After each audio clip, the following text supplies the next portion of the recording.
नमस्कार मित्रों, आपका स्वागत है हमारे पॉडकास्ट में। आज हम एक ऐसे विषय पर चर्चा करने जा रहे हैं जो सदियों से भारतीय दर्शन और अध्यात्म का केंद्र रहा है। कृष्ण को भगवान क्यों माना जाता है? यह प्रश्न केवल एक धार्मिक विश्वास का नहीं, बल्कि एक गहन दार्शनिक और मनोवैज्ञानिक जिज्ञासा का है। हम केवल कहानियों को नहीं दोहराएंगे, बल्कि उन कहानियों के पीछे छिपे गहरे अर्थों को उजागर करेंगे। आज हम बात करेंगे कृष्ण के पूर्ण पुरुषोत्तम स्वरूप की, उनके बचपन और जवानी की लीलाओं की, और कैसे ये लीलाएं मानवीय और देवीय के बीच की रेखाओं को धुंधला करती हैं। लीला और सत्य की द्वैतता, लीला पुरुषोत्तम का दर्शन। कृष्ण का व्यक्तित्व विरोधाभासों से भरा है। एक तरफ वह एक शरारती बालक है जो मक्खन चुराता है और गोपियों के साथ खेलता है, और दूसरी तरफ वह एक ऐसा देवीय शक्ति का पुंज है जो कालिया नाग का मर्दन करता है और गोवर्धन पर्वत को अपनी उंगली पर उठा लेता है। यह द्वैतता, यह विरोधाभास ही उनके व्यक्तित्व की सबसे बड़ी विशेषता है। दार्शनिक रूप से कृष्ण की लीला को समझना महत्वपूर्ण है। लीला का शाब्दिक अर्थ है खेल, नाटक, लेकिन आध्यात्मिक संदर्भ में यह ईश्वर का अपनी ही रचना में प्रकट होकर एक नाटक खेलना है।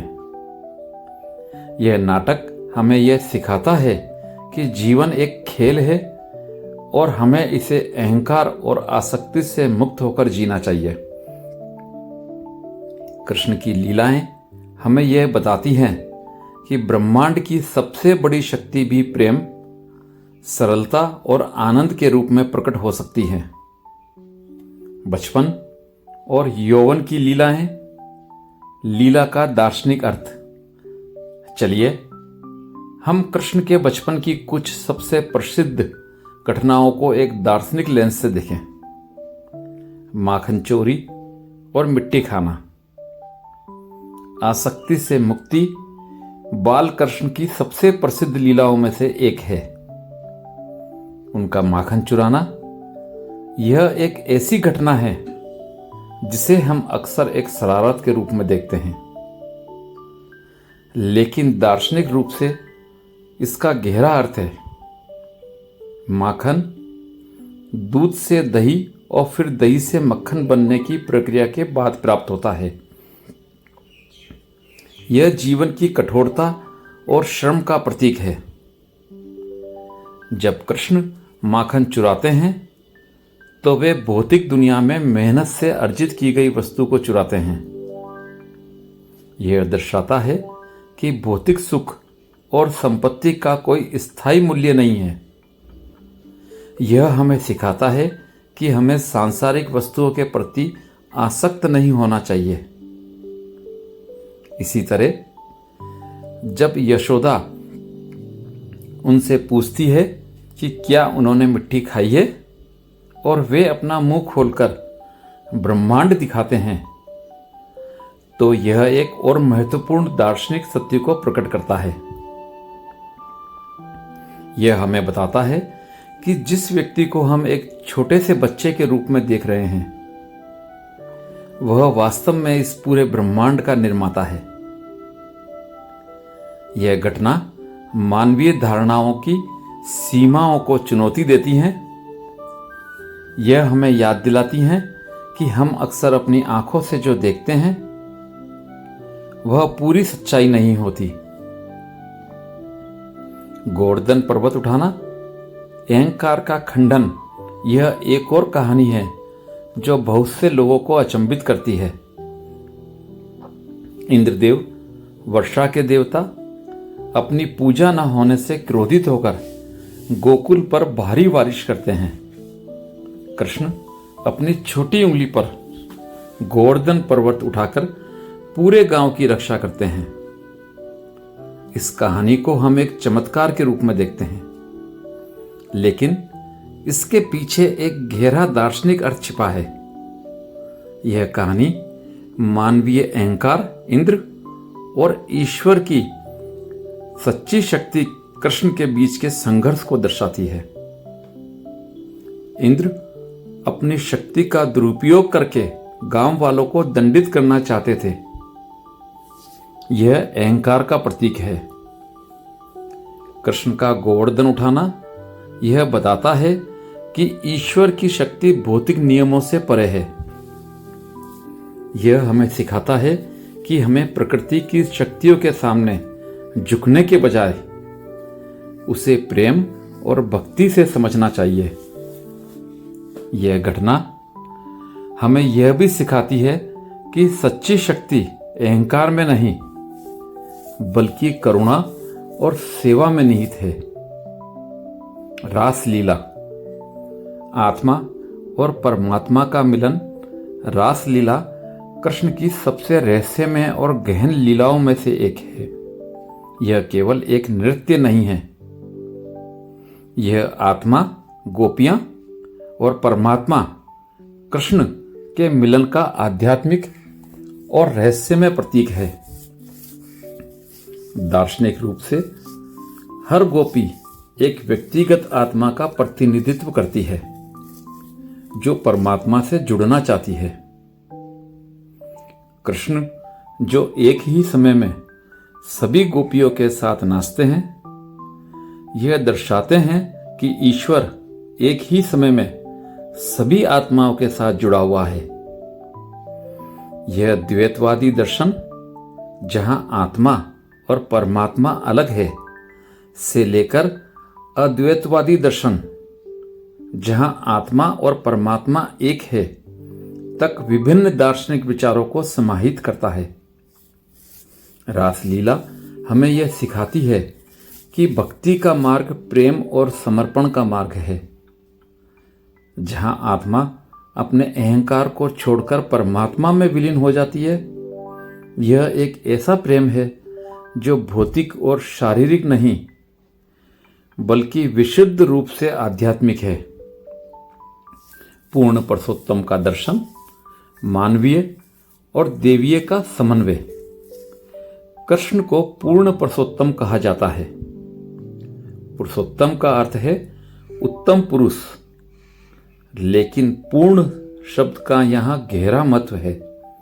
इसका मतलब है कि वह अपने भीतर हर मानवीय और देवीय गुण को पूर्णता से धारण करते हैं।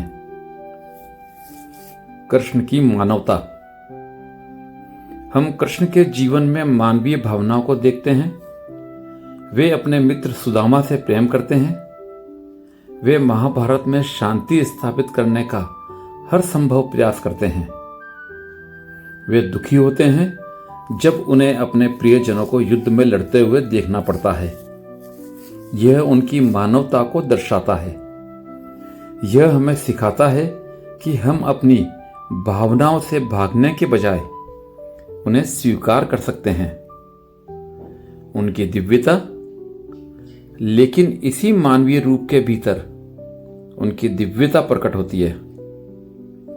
वे कालिया नाग का मर्दन करते हैं, कंस जैसे दुष्ट राजा का अंत करते हैं। वे अपनी इच्छा से हर कार्य करते हैं और कोई भी भौतिक शक्ति उन्हें सीमित नहीं कर सकती। यह उनकी दिव्यता को दर्शाता है। यह देवता ही कृष्ण को भगवान बनाती है। वे एक ही समय में एक शरारती बच्चा है और संपूर्ण ब्रह्मांड के स्वामी हैं। वे एक ही समय में एक दोस्त हैं और एक सर्वोच्च गुरु हैं। यह विरोधाभास हमें यह सिखाता है कि दिव्यता कोई ऐसी चीज नहीं है जो हमसे अलग है। यह हमारे भीतर ही समाहित है। कृष्ण का जीवन हमें यह बताता है कि हम भी अपने भीतर दिव्यता को जागृत कर सकते हैं, अपने कर्तव्यों का पालन करते हुए और प्रेम तथा करुणा के मार्ग पर। अब तक हमने जाना कि कृष्ण को भगवान इसलिए माना जाता है क्योंकि उन्होंने मानवीय और देवीय के बीच के भेद को मिटा दिया। उनकी लीलाएं हमें सिखाती हैं कि जीवन का नाटक कैसे जीना है, और उनके व्यक्तित्व ने हमें दिखाया कि कैसे एक साधारण मानव अपने भीतर असाधारणता को पा सकता है। हमने कृष्ण के बचपन और उनकी लीलाओं के पीछे छिपे दार्शनिक रहस्यों को समझने का प्रयास किया। हमने देखा कि कैसे उनकी हर हरकत, चाहे वह माखन चुराना हो या गोवर्धन उठाना, लौकिक और अलौकिक के बीच के भेद को मिटाती है। हमने पूर्ण पुरुषोत्तम के रूप में उनकी अद्वितीय व्यक्तित्व पर भी चर्चा की, जो मानवीय और देवीय गुणों का पूर्ण समन्वय है। अब हम कृष्ण के जीवन के सबसे महत्वपूर्ण और दार्शनिक रूप से गहन अध्याय पर ध्यान केंद्रित करने जा रहे हैं, महाभारत और श्रीमद् भगवद गीता। यह वह अध्याय है जिसने उन्हें न केवल एक ऐतिहासिक व्यक्ति बल्कि एक शाश्वत गुरु और दार्शनिक के रूप में स्थापित किया। महाभारत को अक्सर एक युद्ध की गाथा के रूप में देखा जाता है, लेकिन यह वास्तव में धर्म, नैतिकता और मानवीय अस्तित्व के गहन प्रश्नों का एक महाकाव्य है। इस महाकाव्य में कृष्ण की भूमिका एक नायक की नहीं, बल्कि एक सूत्रधार की है। वह घटनाक्रम को नियंत्रित नहीं करते, बल्कि हर मोड़ पर धर्म की स्थापना के लिए मार्गदर्शन कर देते हैं। महाभारत में कृष्ण धर्म के रक्षक और नियति के सूत्रधार। महाभारत में कृष्ण की भूमिका हमें यह सिखाती है कि ईश्वर भी कर्म और प्रयास को महत्व देता है। शांति दूत के रूप में कृष्ण। युद्ध से पहले कृष्ण शांति स्थापित करने के लिए पांडवों के दूत बनकर दुर्योधन के पास जाते हैं। वह जानते थे कि उनका प्रयास विफल होगा, फिर भी उन्होंने यह किया। यह हमें सिखाता है कि युद्ध या संघर्ष से पहले शांति और सद्भाव स्थापित करने का हर संभव प्रयास करना हमारा नैतिक कर्तव्य है। यह दर्शाता है कि भले ही नियति तय हो, हमें अपने कर्म का पालन करना चाहिए। सारथी के रूप में कृष्ण। कुरुक्षेत्र के मैदान में कृष्ण अर्जुन के सारथी बनते हैं। यह एक प्रतीकात्मक भूमिका है। सारथी वह होता है जो रथ को चलाता है, यानी जीवन के रथ को सही दिशा में ले जाता है। यह दर्शाता है कि ईश्वर हमारे जीवन में सीधे हस्तक्षेप नहीं करता, बल्कि हमें मार्गदर्शन देता है। वह हमारे साथ है, लेकिन हमें स्वयं ही अपने कर्मों का चुनाव करना होगा। यह फ्री विल, स्वतंत्र इच्छा और नियति के बीच के दार्शनिक द्वंद्व को प्रस्तुत करता है। महाभारत में कृष्ण की सबसे महत्वपूर्ण भूमिका तब सामने आती है जब वह अर्जुन को उपदेश देते हैं, जिसे हम श्रीमद् भागवत गीता के नाम से जानते हैं। गीता केवल एक धार्मिक ग्रंथ नहीं, बल्कि एक ऐसा दार्शनिक संवाद है जो मानवीय अस्तित्व के सबसे गहन प्रश्नों का उत्तर देता है। अर्जुन जब अपने ही सगे संबंधियों को युद्ध के मैदान में देखकर मोहग्रस्त हो जाता है और लड़ने से इनकार कर देता है, तो उसकी दुविधा केवल पारिवारिक प्रेम की नहीं, बल्कि अस्तित्वगत संकट की है। वह पूछता है, यह सब क्यों हो रहा है? मेरे जीवन का उद्देश्य क्या है? क्या मेरा धर्म अपने ही लोगों का वध करना है? कृष्ण का उत्तर केवल एक आदेश नहीं, बल्कि एक दार्शनिक समाधान है। वह अर्जुन को ज्ञान, कर्म और भक्ति के 3 मार्गों के बारे में बताते हैं। कर्म योग, फल की इच्छा के बिना कर्म, गीता का सबसे प्रसिद्ध उपदेश है। कर्मण्येवाधिकारस्ते मा फलेषु कदाचन। कर्म पर ही तुम्हारा अधिकार है, फल पर कभी नहीं। यह केवल एक नैतिक उपदेश नहीं है, बल्कि एक गहरा दार्शनिक सिद्धांत है। अहंकार से मुक्ति। जब हम फल की इच्छा से कर्म करते हैं तो हमारा अहंकार मजबूत होता है। हम सफलता का श्रेय खुद को देते हैं और असफलता का दोष दूसरों को। कर्मयोग हमें सिखाता है कि कर्म अपने आप में पूर्ण है और हमें उसे पूरी निष्ठा और समर्पण के साथ करना चाहिए। आत्मबोध का मार्ग। यह सिद्धांत हमें यह भी सिखाता है कि सच्ची मुक्ति तब मिलती है जब हम अपने कर्मों के परिणामों से मुक्त हो जाते हैं। यह हमें अपने कर्तव्यों को बिना किसी व्यक्तिगत लाभ की कामना के करने के लिए प्रेरित करता है, जिससे हम आत्मबोध की ओर बढ़ते हैं। भक्ति योग, प्रेम और विश्वास का मार्ग। भक्ति योग को अक्सर एक भावनात्मक मार्ग के रूप में देखा जाता है, लेकिन गीता में यह एक गहन दार्शनिक मार्ग है। भक्ति का अर्थ केवल पूजा पाठ नहीं है, बल्कि ईश्वर के प्रति पूर्ण समर्पण और विश्वास है। ज्ञान की ओर ले जाने वाला प्रेम। कृष्ण अर्जुन से कहते हैं,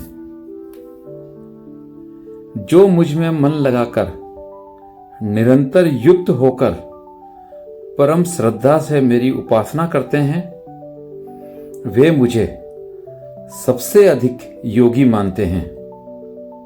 यह बताता है कि भक्ति ज्ञान की ओर ले जाती है।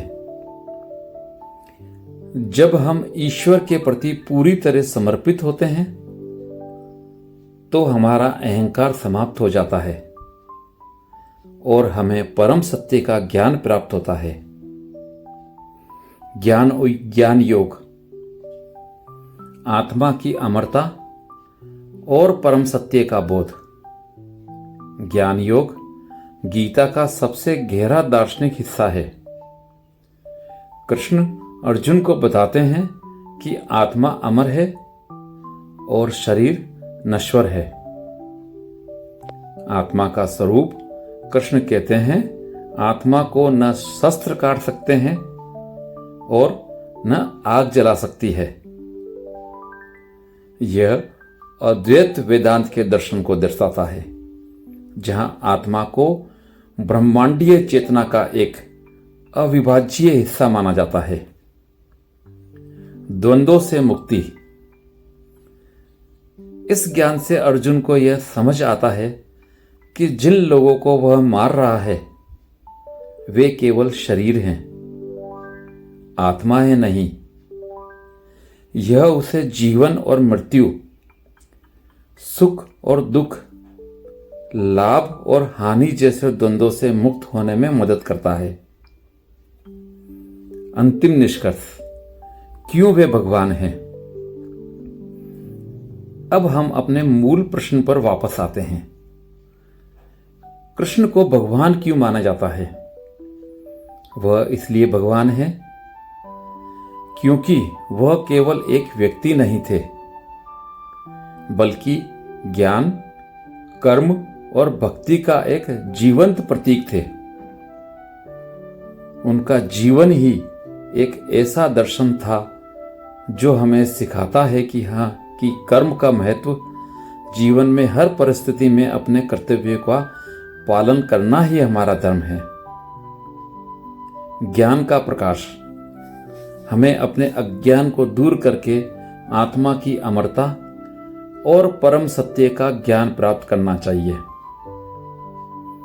भक्ति की शक्ति हमें प्रेम और विश्वास के साथ ईश्वर के प्रति समर्पित होना चाहिए, क्योंकि भक्ति ही हमें परम ज्ञान की ओर ले जाती है।